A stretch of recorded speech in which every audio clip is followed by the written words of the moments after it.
Assalamualaikum warahmatullahi wabarakatuh. Perkenalkan kami dari kelompok Publisitate untuk kelompok komunikasi pemasaran terpadu yang akan membahas terkait chapter 8 atau pertemuan TM8 mengenai kreatif strategi meliputi planning and development. Dengan saya sendiri Reza Parensa Putra dengan NIM 151 91081 3001. Perkenalkan, nama saya Intan Nurkoyimah, NIM 020. Perkenalkan, nama saya Anissa Agung Anggreni, NIM 023. Nah, perkenalkan, saya Venda Duvelinda Agahari, NIM 035. Untuk subbab yang pertama yakni the importance of creativity in advertising atau pentingnya kreativitas dalam periklanan. Perusahaan menghabiskan jutaan dolar setiap tahun untuk mengembangkan pesan iklan yang akan memenangkan hati dan pikiran para konsumennya. Mereka juga menghabiskan ratusan juta dolar lebih untuk membeli waktu dan ruang media untuk menjalankan pesan-pesan ini. Sementara perusahaan-perusahaan ini menjual produk dan layanan yang sangat baik, mereka menyadari bahwa periklanan kreatif juga merupakan bagian penting dari kesuksesan pemasaran mereka. Strategi dan eksekusi kreatif yang baik seringkali dapat menjadi pusat untuk menentukan keberhasilan atau keberhasilan suatu produk atau layanan, hingga mengubah nasib merek yang sedang tumbuh menjadi lebih baik. Penting untuk dipahami bahwa hanya karena iklan atau komersial itu kreatif atau populer tidak berarti akan meningkatkan penjualan atau menghidupkan kembali merek yang menurun.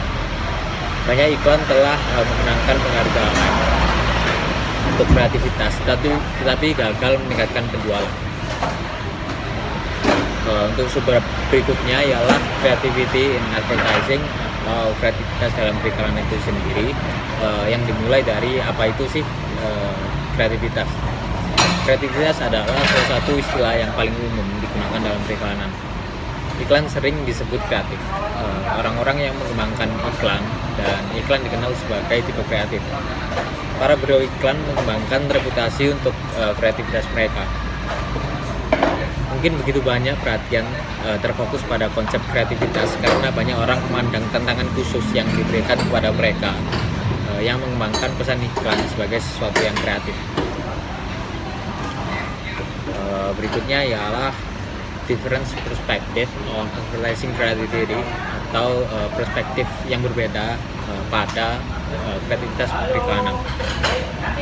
Perspektif pertama ialah orang berpendapat bahwa iklan kreatif hanya saat menjual produk. Namun di sisi lain mereka yang menilai kreativitas iklan dalam hal nilai artistik dan originalitas. Kreatif spesialis harus menyadari bahwa tujuan periklanan adalah untuk membantu dalam menjual produk atau layanan, dan periklanan yang baik harus berkomunikasi dengan cara yang membantu klien untuk mencapai tujuannya. Meskipun memiliki perspektif yang berbeda tentang kreativitas, kedua belah pihak cenderung setuju bahwa iklan kreatif itu penting karena seringkali menarik lebih banyak perhatian dan dapat mengarah pada pemrosesan yang lebih dalam oleh konsumen. Selanjutnya ialah determinants of creativity, yang mana kreativitas periklanan adalah kemampuan untuk menghasilkan ide-ide segar, unik dan sesuai atau relevan yang dapat digunakan sebagai solusi untuk masalah komunikasi. Yang pertama ada divergensi, mengacu pada sejauh mana sebuah iklan mengandung unsur-unsur yang baru, berbeda, atau tidak biasa. Robert Smith dan rekan-rekannya telah mengidentifikasi 5 faktor utama yang dapat menjelaskan cara-cara divergensi dapat dicapai dalam periklanan. Di antaranya ialah yang pertama keaslian, yang mana iklan yang mengandung unsur-unsur yang langka, mengejutkan, atau menjauh dari yang sudah jelas dan lumrah. Yang kedua ada fleksibilitas, yang mana iklan yang mengandung ide berbeda atau beralih dari satu perspektif ke perspektif lain. Selanjutnya ada elaborasi, yang mana iklan yang berisi detail dan tak terduga atau menyelesaikan dan memperluas ide dasar sehingga menjadi lebih rumit atau canggih. Berikutnya ada perpaduan, yang mana iklan yang menggabungkan menghubungkan atau memadukan objek atau ide yang biasanya tidak terkait. Selanjutnya ada nilai artistik yang merupakan penentu terakhir, yakni iklan yang mengandung kesan verbal yang artistik atau bentuk dan warna yang menarik. Namun selanjutnya ada penentu utama kedua dari kreativitas, yakni relevansi yang mencerminkan sejauh mana berbagai elemen iklan bermakna, berguna, atau berharga bagi konsumen. Yang pertama yaitu The Creative Challenge atau biasa disebut dengan tantangan kreatif, yang dimana bagi seseorang yang bekerja di bidang tantangan kreatif ini, mereka harus menghadapi tantangan secara langsung karena mereka harus mengambil semua penelitian, ringkasan kreatif, pernyataan strategi, komunikasi tujuan, dan juga masukan lainnya yang dapat mengubah menjadi pesan iklan. Nah, aturan yang menyebabkan iklan ini yaitu secara tidak langsung membosankan dan mereka melumpuhkan kreativitas, inspirasi, inisiatif, dan kemajuan. Sehingga satu-satunya aturan yang dapat diketahui adalah bahwa tidak ada peraturan dalam periklanan. Yang kedua yaitu taking creative risk. Nah, beberapa pemasaran memiliki karya kreatif yang lebih baik daripada yang lain, yang dimana mereka terbuka untuk mengeksplorasi ide-ide baru. Mereka juga menemukan bahwa akses riset konsumen penting karena memberikan wawasan yang dibutuhkan agensi untuk menghasilkan karya yang lebih efektif dan kreatif daripada karya sebelumnya. Selanjutnya yaitu the perpetual debate, creative versus hard sell advertising. Perdebatan tentang efektivitas iklan kreatif atau berseni bukanlah hal yang baru. Nah, terdapat 4 langkah menurut Graham Walsh tentang proses kreatif. Yang pertama yaitu persiapan, yang mengumpulkan informasi latar belakang yang diperlukan untuk memecahkan masalah melalui penelitian dan studi. Kedua yaitu ada inkubasi, yaitu melahirkan diri dan membiarkan ide berkembang. Yang ketiga ada iluminasi, yaitu melihat cahaya atau solusi. Dan yang terakhir adalah verifikasi, menyempurnakan dan memoles ide dan melihat apakah itu solusi yang tepat. Dan yang terakhir yaitu ada kreatif personal, yaitu penting juga untuk mereka bekerja di sisi klien dan tidak menciptakan hubungan dengan agensi mereka yang menghambat kreativitas proses yang diperlukan untuk menghasilkan iklan yang baik. Nah, kreatif personal sendiri mencatat beberapa karya kreatif terbaik yang dikembangkan oleh agensi tidak Selanjutnya, saya akan menjelaskan di bagian keempat, yaitu the creative process. Beberapa orang periklanan mengatakan kreativitas dalam periklanan paling baik dilihat sebagai proses dan kesuksesan kreatif yang kemungkinan besar terjadi ketika beberapa pendekatan yang terorganisir dari pendekatan yang diikuti. Salah satu pendekatan yang paling populer untuk kreativitas dalam periklanan dikembangkan oleh James Webb Young. Model proses kreatif Young berisi 5 langkah. Yang pertama yaitu immersion, mengumpulkan bahan mentah dan informasi melalui penelitian latar belakang dan membenamkan diri dalam masalah. Yang kedua yaitu digestion, yaitu mengambil informasi, mengerjakannya, dan bergulat dengannya dalam pikiran. Yang ketiga yaitu incubation, yaitu menempatkan masalah dari pikiran sadar Anda dan menyerahkan informasi ke alam bawah sadar untuk melakukan pekerjaan. Yang keempat yaitu illumination, yaitu kelahiran sebuah ide.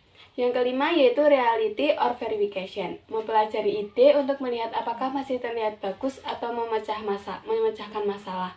Kemudian membentuk ide untuk kegunaan praktis. Model proses kreatif sangat berharga bagi mereka yang bekerja di bidang kreatif periklanan, karena mereka menawarkan cara yang terorganisir untuk mendekati masalah periklanan. Persiapan atau pengumpulan informasi latar belakang adalah langkah pertama dalam proses kreatif. Sekarang, banyak biro iklan yang menggunakan proses yang disebut perencanaan akun untuk mengumpulkan informasi dan membantu spesialis kreatif saat mereka menjalani proses kreatif dalam mengembangkan periklanan. Account planning. Account planning adalah proses yang melakukan penelitian dan mengumpulkan semua informasi yang relevan tentang produk atau layanan klien, merek, dan konsumen di audiens target. Perencanaan akun dimulai di Inggris Raya selama tahun 1960-an dan 70-an dan telah menyebar di agensi di Amerika Serikat serta di seluruh Eropa dan Asia. Konsep ini menjadi sangat populer dalam beberapa tahun terakhir karena banyak agensi telah melihat kampanye sukses yang dikembangkan oleh agensi yang merupakan pendukung kuat dari perencanaan akun. Tugas perencanaan akun adalah untuk menyediakan para pengambil keputusan kunci dengan semua informasi yang mereka butuhkan untuk membuat keputusan yang cerdas. Perencana akan bekerja dengan klien serta personel agensi lainnya seperti tim kreatif dan spesialis media.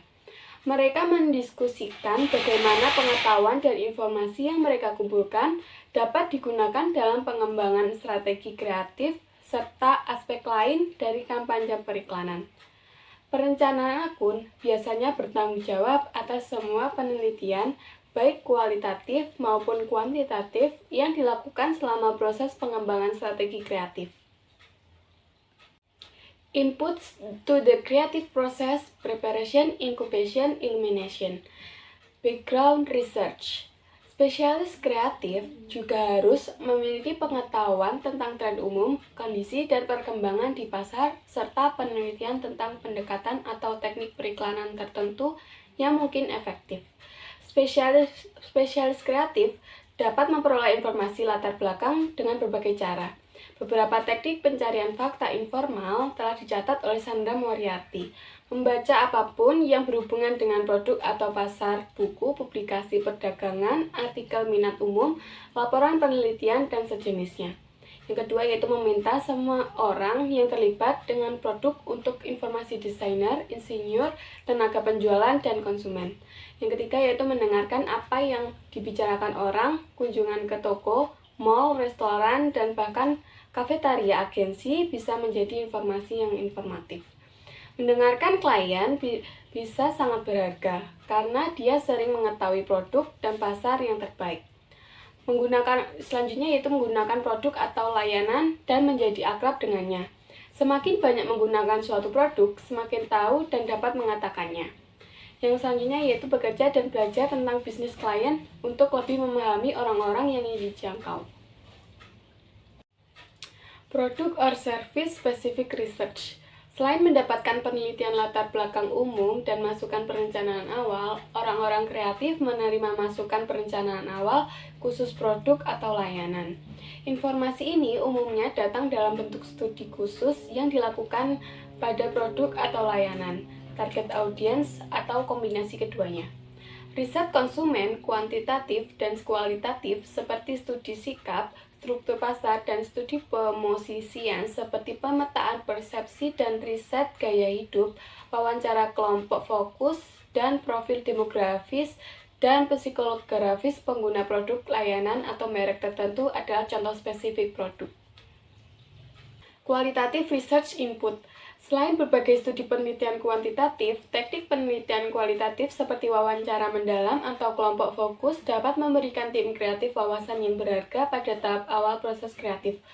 Focus group adalah metode penelitian di mana konsumen, biasanya 10 hingga 12 orang dari pasar sasaran, dipimpin melalui diskusi mengenai topik tertentu. Kelompok fokus memberikan wawasan tentang mengapa dan bagaimana konsumen menggunakan produk atau layanan, apa yang penting bagi mereka dalam memilih merek tertentu, apa yang mereka suka dan tidak suka tentang berbagai produk atau layanan, dan kebutuhan khusus apapun yang mungkin mereka miliki. Sesi kelompok fokus juga dapat mencakup diskusi tentang jenis daya tarik iklan untuk digunakan atau evaluasi iklan dari berbagai perusahaan. Wawancara kelompok fokus membawa orang-orang kreatif dan orang lain yang terlibat dalam pengembangan strategi kreatif ke dalam kontak dengan pelanggan. Mendengarkan grup fokus memberikan pemahaman yang lebih baik kepada copywriter, art director, dan spesialis kreatif lainnya tentang siapa target audiens, seperti apa audiens, dan siapa yang perlu ditulis oleh materi iklan, desain, atau langsung dalam membuat pesan iklan. Kelompok fokus juga dapat digunakan untuk mengevaluasi kelayakan berbagai pendekatan kreatif yang sedang dipertimbangkan dan menyarankan arah terbaik untuk dikejar. Inputs to the creative process: verification, revision. Tahap verifikasi dan revisi dari proses kreatif mengevaluasi ide-ide yang dihasilkan selama tahap iluminasi, menolak yang tidak sesuai, menghaluskan dan memoles yang tersisa, dan memberikan mereka ekspresi akhir. Teknik yang digunakan pada tahap ini meliputi kelompok terarah untuk mengevaluasi konsep, ide atau tema kreatif, studi komunikasi pesan, tes portofolio, dan langkah-langkah evaluasi seperti profil reaksi pemirsa. Pada tahap proses kreatif ini, anggota audiens target mungkin diminta untuk mengevaluasi tata letak materi iklan yang kasar dan menunjukkan makna apa yang mereka dapatkan dari iklan. Apa pendapat mereka tentang pelaksanaannya atau bagaimana mereka bereaksi terhadap slogan atau tema. Pada tahap proses ini, tim kreatif berusaha menemukan pendekatan kreatif atau gaya eksekusi terbaik sebelum melanjutkan dengan tema kampanye dan masuk ke produksi iklan yang sebenarnya. Proses verifikasi atau revisi dapat mencakup pengujian awal iklan yang lebih formal dan ekstensif sebelum keputusan akhir dibuat. Di sini saya akan menjelaskan poin kelima, yaitu mengenai pengembangan strategi kreatif. Oke, untuk poin pertama adalah kampanye periklanan, di mana kampanye iklan ini merupakan serangkaian aktivitas komunikasi pemasaran yang saling terkait dan terkoordinasi yang berpusat pada satu tema atau ide yang muncul di media yang berbeda selama periode waktu tertentu. Kemudian, poin kedua ada ringkasan kreatif, di mana ringkasan kreatif ini menentukan elemen dasar dari strategi kreatif itu sendiri. Di sini ada 7 tahapan yang memuat tentang garis besar dari kreatif itu sendiri. Yang pertama, ada masalah atau isu dasar yang harus ditangani oleh iklan. Yang kedua, ada tujuan periklanan dan komunikasi. Yang ketiga, target sasaran. Yang keempat, ide penjualan utama atau manfaat utama untuk dikomunikasikan. Yang kelima, pernyataan strategi kreatif seperti tema kampanye, daya tarik, dan teknik eksekusi yang akan digunakan. Kemudian poin ke-6 ada informasi dan persyaratan pendukung, dan poin terakhir atau poin ke-7 adalah jadwal, di mana kita harus menentukan apa yang dibutuhkan dan kapan hal yang dibutuhkan tersebut harus terpenuhi. Selanjutnya, untuk poin ketiga ada pencarian untuk ide penjualan utama. Bagian penting dari strategi kreatif adalah menentukan tema sentral yang akan menjadi ide penjualan utama dari kampanye iklan itu sendiri. Kemudian poin selanjutnya adalah mengembangkan ide penjualan utama. Di sini ada 4 pendekatan yang dapat digunakan untuk mengembangkan ide penjualan utama yang dikenal oleh beberapa ilmuwan. Yang pertama, ada pendekatan USP atau Unique Selling Proposition, di mana Rives mencatat 3 karakteristik proposisi yang unik. Yang pertama, adanya setiap iklan harus membuat proposisi kepada konsumen. Yang kedua, proposisi harus merupakan proposisi yang tidak dapat atau tidak ditawarkan oleh kompetitor. Dan yang ketiga, ada proposisi yang harus cukup kuat untuk menggerakkan tujuan massa, yaitu menarik pelanggan baru untuk membeli merek tersebut. Kemudian, untuk poin kedua atau pendekatan kedua yang dapat digunakan yaitu menciptakan citra merek. Hal ini bertujuan untuk pengembangan identitas yang kuat dan mudah diingat oleh konsumen itu sendiri. Kemudian pendekatan ketiga yaitu dengan menemukan drama inheren atau drama yang melekat. Hal ini digunakan untuk membawa karakteristik produk yang membuat konsumen membeli produk tersebut. Kemudian pendekatan terakhir atau pendekatan keempat ada pemosisian atau positioning.